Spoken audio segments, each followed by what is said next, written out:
Muy bien, Jesús lava los pies. Sin duda es el centro del texto. No es la única cosa que señala el texto, pero se convierte en el centro absoluto. A lo largo de la reflexión os iré compartiendo, como siempre, pues pinturas al respecto. Y la verdad es que cuando buscas Jesús lava los pies a sus discípulos, el arte se ha recreado en ese momento. No como la semana pasada, que era tan difícil encontrar imágenes sobre Jesús lloró, ¿no? Sin embargo, este hecho es un hecho muy conocido. Como os he dicho al empezar con esa anécdota, ¿verdad? Desde pequeñito se inculca el valor del servicio a los niños que hemos crecido en el entorno de la Iglesia, porque el servicio es un valor distintivo de la fe cristiana, ¿no? Y este hecho no solamente se convierte en una enseñanza, sino que es absolutamente gráfico, ¿no? No es que Jesús lo explique, sino que es absolutamente gráfico, habla por sí mismo.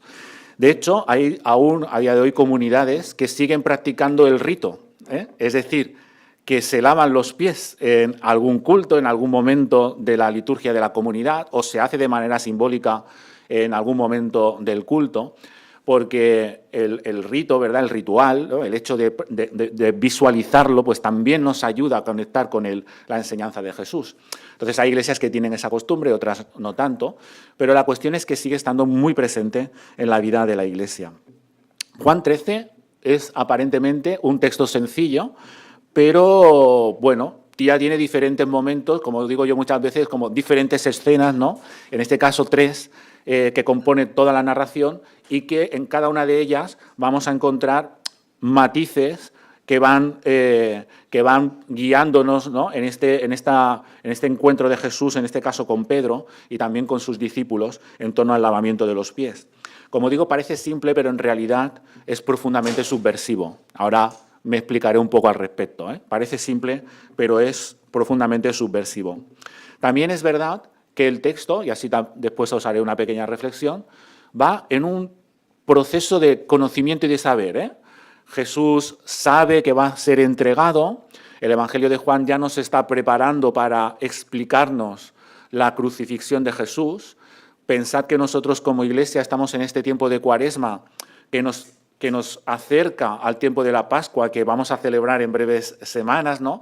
También el Evangelio nos está acompañando hacia ese momento que, como digo, dentro de pocas semanas vamos a evidenciar. Por lo tanto, el Evangelio ya está preparando esto y dice que Jesús ya sabía, ¿no?, que iba a ser entregado. Y también hace otras referencias, sabiendo Jesús sabe lo que va a pasar, pero también hace preguntas tanto a Pedro como a los discípulos. ¿Sabéis esto? Y hace mucha referencia y juega mucho con el conocimiento y con el saber. Veremos, por lo tanto, alguna cosa al respecto en esta reflexión. Así que es un texto aparentemente fácil de entender, pero profundo y bastante subversivo en su fondo.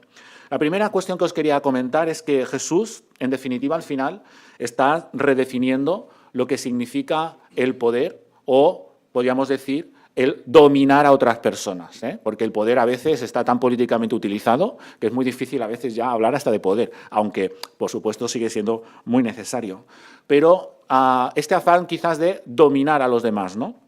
Y, sin embargo, Jesús lo va a redefinir con este gesto y lo va a convertir, como digo, en el servicio. Como decía, Jesús dice que él sabía la hora que había llegado y que se enfrentaba a esa crucifixión, que amó a los suyos y que los amará hasta el final. Pero también dice el versículo 3 que el Padre había puesto todas las cosas en sus manos, ¿no? Jesús en el Evangelio de Juan explica que es el Mesías, el enviado de Dios, es, por lo tanto, Dios mismo encarnado. Si lo mirásemos desde ese punto de vista, pues es alguien que tiene toda la autoridad del mundo, ¿no? Se ha presentado en el Evangelio como rabí, como maestro, como señor, se va a presentar como salvador. Su autoridad es incuestionable, ¿no? Si lo queremos mirar desde ese punto de vista, pues es la autoridad que reside en Dios mismo, ¿no? Imaginaos esas imágenes del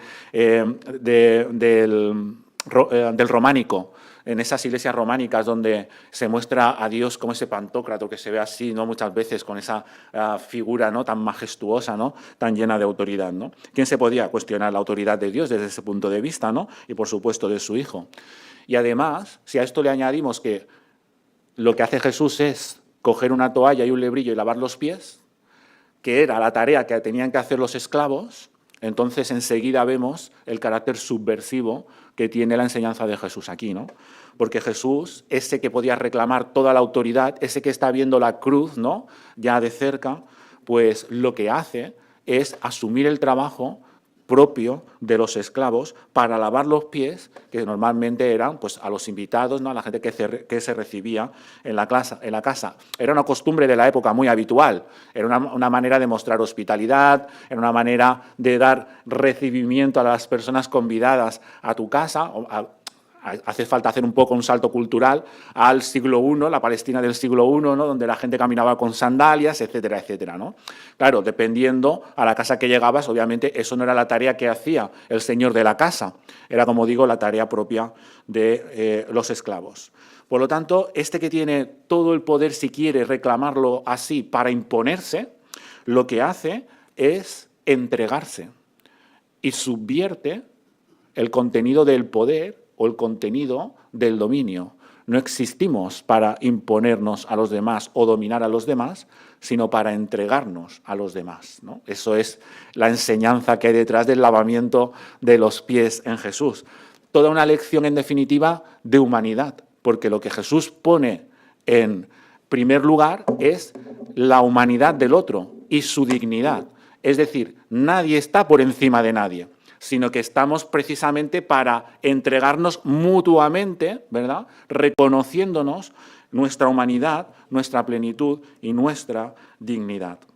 Por lo tanto, Jesús está, como digo, redefiniendo un estilo de vida que se basa en el dominio a los demás.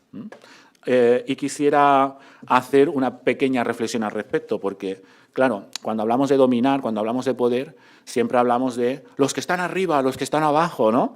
De los que mandan, los que no mandan. Siempre estamos con estas cuestiones en torno al poder. Y como digo, hay una gran reflexión que se tiene que hacer en un contexto más pausado y en otro momento, ¿verdad?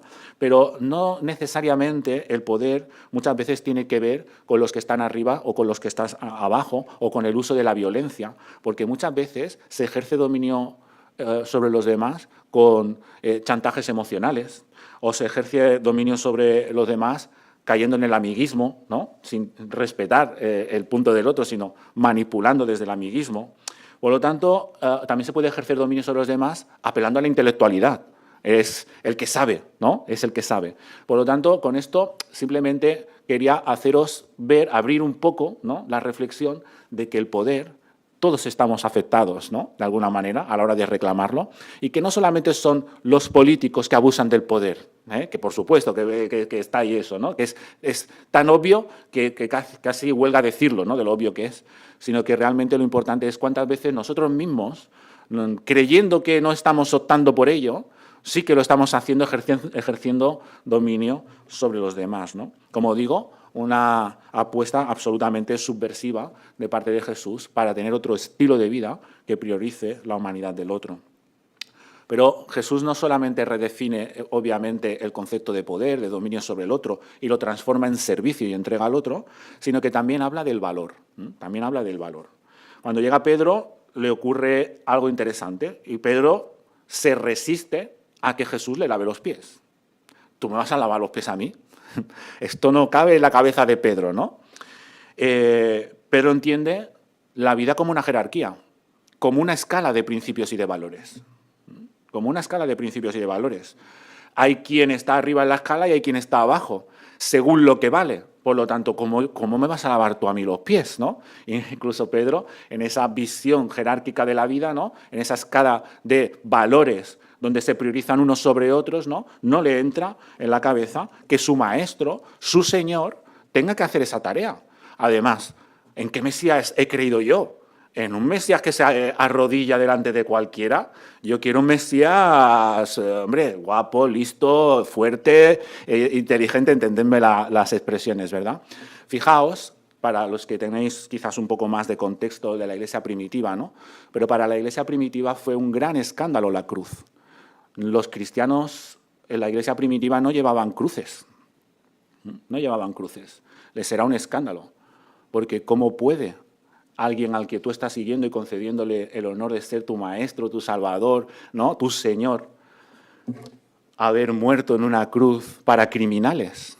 A la Iglesia le costó tiempo asimilar la cruz de Cristo, ¿vale? Le costó tiempo, aunque ahora se ha convertido, ¿no?, en un símbolo casi universal del cristianismo. Pero podéis, os lo digo para que quien tenga curiosidad, después Google, que es tu amigo, busques por ahí, o mejor ya ChatGPT directamente, ¿vale?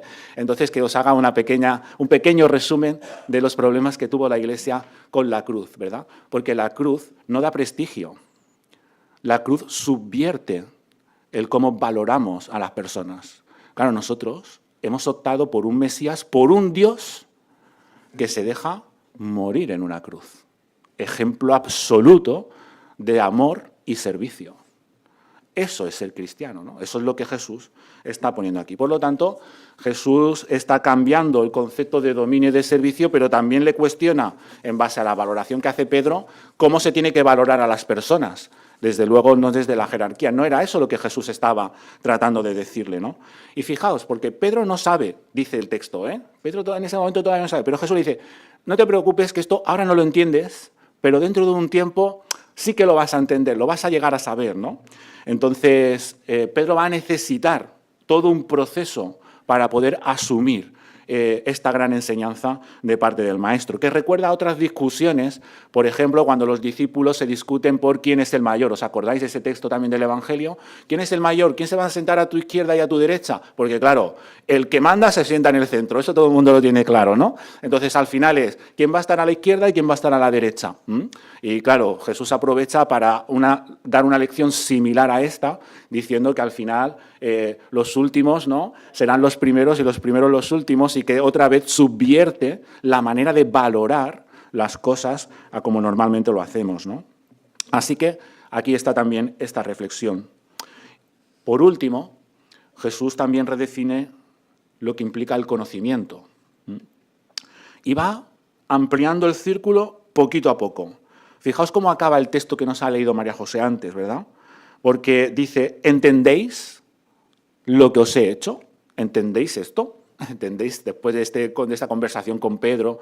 Y fijaos, porque primero Jesús habla, después habla con Pedro, habla con los discípulos, y la afirmación final es para todos los discípulos. Ya sabéis que Juan habla para las iglesias joánicas, Entonces, al final, la lección del Evangelio de Juan se amplía a todas las personas que se consideran discípulos de Jesús. Así lo refleja el texto, ¿no?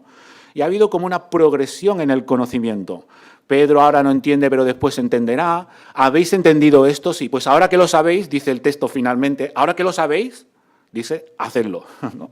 Así es básicamente como acaba el texto de Juan capítulo 13 hasta el versículo 17, que es justo el que hemos leído, ¿no? Entonces Jesús sabe, Pedro llega a saber, los discípulos saben, y ahora los oyentes del Evangelio, los que hemos escuchado el Evangelio, la Iglesia también a día de hoy en el siglo XXI, que escuchamos el Evangelio de Juan en el día de hoy, sabemos, ¿verdad?, qué es la propuesta de Dios.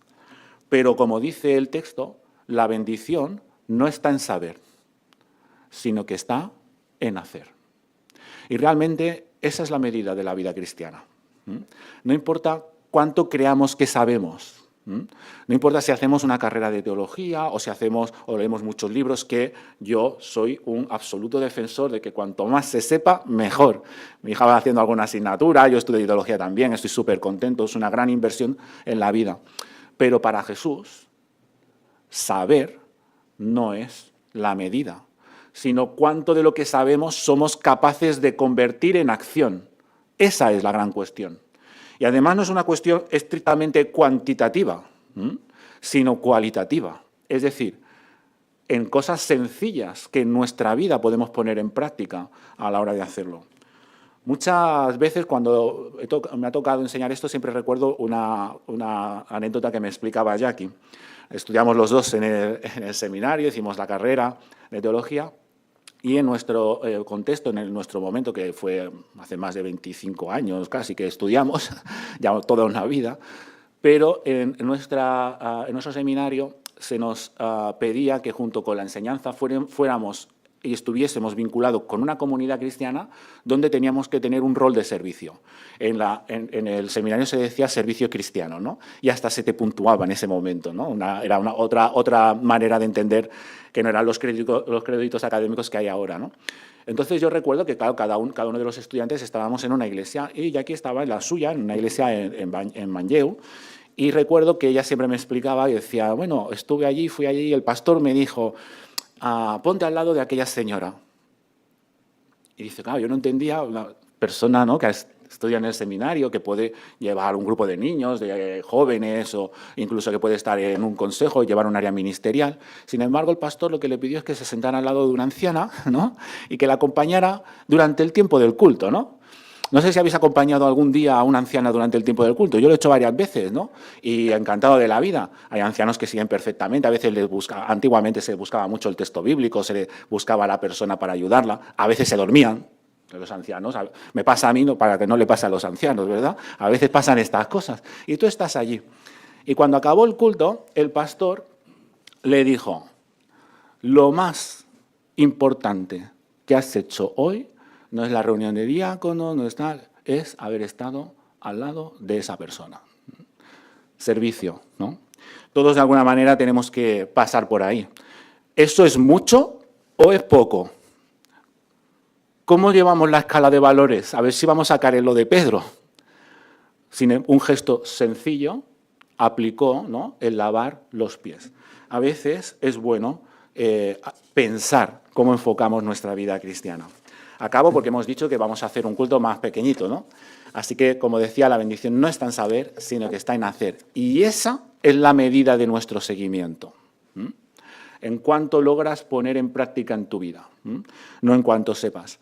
Pongo la foto otra vez de nuestra comunidad porque no aspiramos a ser una comunidad con muchísimos ministerios ni con muchísimas personas, que si algún día llega, gloria a Dios, pero que si tiene que llegar, no debe de llegar de una manera artificial. No debemos de hacerlo solo porque caigamos en un activismo religioso, sino porque cultivemos de verdad un espíritu de servicio. Y no importa tanto si vienes todos los domingos, sino que cuando vengas realmente estés. Y no importa tanto si pones mucho dinero, sino que el que pongas, lo pongas de corazón. Eso creo yo es el punto, ¿no?, del final de este texto. Y que si lo que aportas humanamente se entiende como mucho o poco, el Señor lo pueda valorar y los hermanos lo podamos valorar como una entrega de servicio, de amor, de humanidad y de dignificación de las personas que caminamos en la fe. El poder, el dominio como servicio, la pureza como gracia recibida, estamos aquí porque Él nos amó primero, el conocimiento como práctica encarnada, valores que se reflejan en este texto. En este tiempo que decía de Cuaresma, que no solo sepamos más de Jesús, sino que integremos, aunque sea un poquito, el espíritu de servicio y de amor que Jesús quiso compartir con sus discípulos. Que el Señor bendiga su palabra.